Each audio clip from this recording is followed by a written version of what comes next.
سے پوچھوں کہ آخر ہم کب تک خاموش رہیں گے؟ ہمیں خاموشی کی چادر اتارنی ہوگی، ہمیں ایک شعور کی طرف آنا ہوگا، ہمیں اپنے بچوں میں اپنا کردار ادا کرنا ہوگا، ایک عورت کی حفاظت میں اپنا کردار ادا کرنا ہوگا۔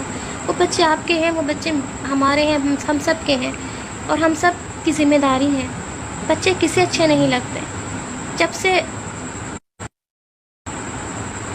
مروہ کا کیس ہوا ہے، میں تب سے ایک عجیب سے خوف کا شکار ہوں۔ 3 سال سے لے کر 80 سال کی ماں اس معاشرے میں محفوظ نہیں ہے، اور ہم لوگوں کی طرح ہوتی انڈیپینڈنٹ موونگ ہے۔ اللہ تعالیٰ ہر کسی کو شر سے محفوظ رکھے، برائی سے محفوظ رکھے، مگر دوستوں پھر کب تک خاموشی؟ جب تک آپ کی یا میری باری نہیں آ جاتی۔ کیا یہ احتجاج تب بھی ہوگا؟ خدا نہ میرے ساتھ کچھ ہو جاتا ہے تو پھر ہیش ٹیگ کا ٹرینڈ چلے گا۔ اس سے پہلے کہ یہ آگ ہمارے گھروں تک آئے، ہم سب مل کر اس کے خلاف اٹھیں، ہم اس کے خلاف بات کریں۔ جنسی جرم، اس پر بات کرنا ضروری ہو گیا ہے۔ اپنے بچوں کو سیکس کے بارے میں بتانا ضروری ہو گیا ہے۔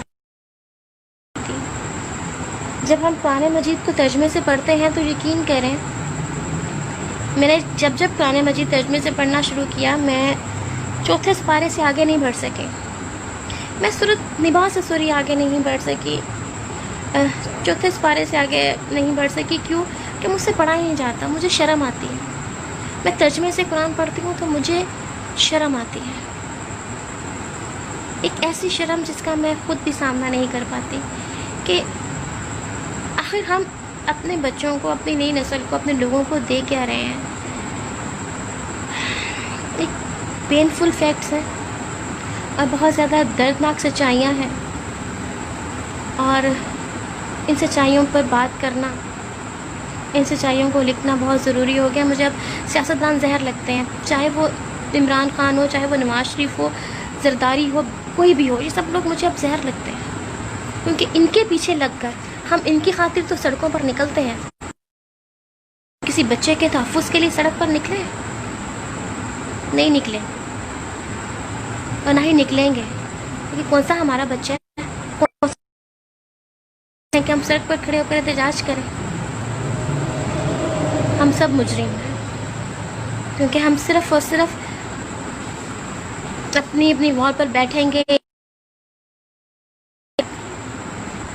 میری اپنے دوستوں سے، اپنے پڑھنے والوں سے، دیکھنے والوں سے صرف ایک ریکویسٹ ہے، میں نے پچھلی دفعہ بھی کی تھی، کہ آپ سب لوگ ایک تحریک شروع کریں اپنے ارد گرد بھی، اپنی والز پر بھی، کہ آئیں بچوں اور عورتوں کو تحفظ فراہم کریں۔ میں اپنے گھر سے باہر نکلتی ہوں، یا میں اپنے کسی میل فرینڈ سے بھی ملتی ہوں، اس کے ساتھ لنچ کرتی ہوں یا کہیں ہوتی ہوں، تو یقین مانیں مجھے یہ یقین ہوتا ہے کہ ہاں میں ایک اچھے انسان کے ساتھ ہوں، میں ایک ایسے شخص کے ساتھ ہوں جو مجھے ایک عزت اور احترام دے رہا ہے، اور الحمد کبھی بھی اپنے دوستوں کو کسی بھی قسم کی کوئی ایسی شکایت کا سامنا ہی نہیں کرنا پڑا۔ جن سے کبھی ہوا ان سے میں کبھی دوبارہ زندگی میں ملی بھی نہیں۔ لیکن یہ ضرور ہے کہ جتنی حد میں آپ خود رکھتے ہیں اتنی حد میں آپ اپنے دوستوں کو بھی رکھتے ہیں۔ میرے دوست میری اس حدود سے واقف ہیں، انہیں پتہ ہے ملیحہ سے کب کیا بات کرنی ہے، اور انہیں بھی پتہ ہے کہ ماشاءاللہ کھلے دماغ و دل کی ہے، یہ بات سنتی بھی ہے، اور جہاں پر خاموشی چپ رہنا ہے برداشت کر جاتی ہے، بات ہو کر وہ چھیڑتے ہیں تنگ تو یہ برداشت کر جاتی ہے، لیکن وہ پھر خاموش ہو جاتی ہے، اور خاموش ہونے کا مطلب ہے کہ اس نے اس تعلق کو ختم کر دیا۔ میں اب گھر سے بہت کم نکلتی ہوں، میری زیادہ تر ذمہ داری میری والدہ کے ساتھ ہے، لہٰذا میرا زیادہ تر قیام گھر پر ہی ہے، گھر بیٹھ کر جو کرنا ہے سو کرنا ہے۔ جتنا جو مقدر کے اندر رزق و جو پریشانی ہے وہ تو ساتھ ساتھ آ ہی رہی ہے، ساتھ ساتھ مل بھی رہی ہے، اور لیکن پھر وہی ہے کہ جب بھی میں گھر سے باہر نکلی ہوں، اور میں اگر اپنے کسی ایسی پلیس کے اوپر ہوں جہاں سے مجھے کام کی وجہ سے یا کسی پروجیکٹ کی وجہ سے میں لیٹ ہو رہی ہوں، تو پھر میرے اگر کسی دوست کو پتہ ہے کہ میں اس ٹائم ٹیمپل روڈ کے اوپر رات کے 6 بج کے کال آ جاتی ہے ملیحہ اگر کوئی پریشانی ہے تو میں چھوڑوں، میں کہتی ہوں نہیں میں خود چلی جاؤں گی، کیونکہ شاید مجھے لڑنا آتا ہے۔ میں نے اپنی زندگی کے لیے بڑی طویل فائٹ بھی کی ہے، اور ایک بہت برے انسان کے خلاف فائٹ کی ہے، اور اس سمجھ لیں میں ایک جہنم سے باہر نکلی ہوں۔ اس میں اللہ تعالیٰ کا خصوصی کرم تھا، اور میری ماں کی بہت دعائیں تھیں کہ اللہ تعالیٰ نے مجھے اس مرحلے میں بھی سرخرو کیا، اور میں آج آپ سب کے سامنے زندہ بیٹھی ہوں۔ اور صرف اتنا کہوں گی کہ آپ کے ورکنگ لائف کے اندر آپ کے ساتھ سفر کرنے والے جتنے بھی آپ کی کولیگس ہیں اور وہ مسافر خواتین ہیں، ان کی حفاظت غیر محسوس طور پر آپ کی بھی ذمہ داری ہے۔ اللہ تعالیٰ نے کمزور کو پر آپ کو ایک اگر ترجیح دے رہی ہے تو آپ کا فرض ہے کہ آپ اپنے اس کمزور ہم سفر کو، کمزور ساتھی کو، کمزور قریب کو تحفظ فراہم کریں، اسے خبردار کریں۔ مجھے یاد ہے ہم لوگ وقت ٹی وی میں تھے تو ہمارے کولیگ تھے، وہ بڑے فسادی قسم کے تھے، لیکن میں ان پر ٹرسٹ کرتی تھی، ان کو ایز اے استاد بڑے بھائی کے طور پر عزت دیتی تھی۔ تو ان کا ایک اسکینڈل سامنے آیا تو مجھے میرے کولیگ نے کہا ملی ہمیں تو پہلے دن سے پتہ تھا کہ وہ شخص ایسا ہے۔ میں نے کہا لعنت ہے تم لوگوں پر، جس شخص کو پہلے دن سے کریکٹر کا پتہ ہے وہ مجھے نہیں بتا رہا ہے کہ ملیہ وہ ایسا ہے۔ تو میں اگر کسی کے بارے میں مجھے پتہ چلتا ہے کہ کوئی شخص ایک غلط انسان پر اعتبار کر رہا ہے تو میری کوشش ہوتی ہے کہ نقصان اٹھانے کے بعد جو میں نے کہنا سانو تے پتہ سی، تو میری کوشش ہوتی ہے کہ میں پہلے بتا دوں کہ یار وہ شخص ایسا ہے، اس کا یہ ایٹیچیوڈ ہے اور یہ ڈیلنگ ہے، اس حد تک مجھے پتہ ہے، باقی آپ ذرا تھوڑی سی، کیونکہ میں نے ایک مرتبہ اپنی زندگی میں تحقیق نہیں کی اور نقصان اٹھایا، لہٰذا اب تو میں بہت زیادہ کانشیس ہوں۔ اور باقی پھر وہی بات کروں گی کہ ہم سب کو لڑنا ہوگا اپنی بقا کے لیے۔ یہ کسی ایک آدھ بچے کی کہانی نہیں ہے، یہ ہر گھر کی کہانی ہے۔ اور دوسری بات یہ ہے کہ میری ماؤں سے ذاتی طور پر درخواست ہے کہ اپنی 2 سے 4-5 سال کی بچی کو 10 روپے کا نوٹ دے کر گلی کی نکڑ تک نہ بھیجا کریں کہ جا بچے جا کے چپس لے آ، جا کے دہی لے آؤ، گلی سے ساتھ والی گلی سے۔ میں نے اکثر دیکھا اپنے ہاتھ سے گزرتے ہوئے بھی، بچیاں آ رہی ہیں، میری فرینڈ کی بیٹی آ جاتی ہے اور میں خود اسے چھوڑنے پہ جاتی ہوں، ساتھ اپنی فرینڈ سے لڑ کر آتی ہوں کہ پنکی کچھ خوف خدا کر گلی خالی تھی اور یہ خود آ گئی ہے۔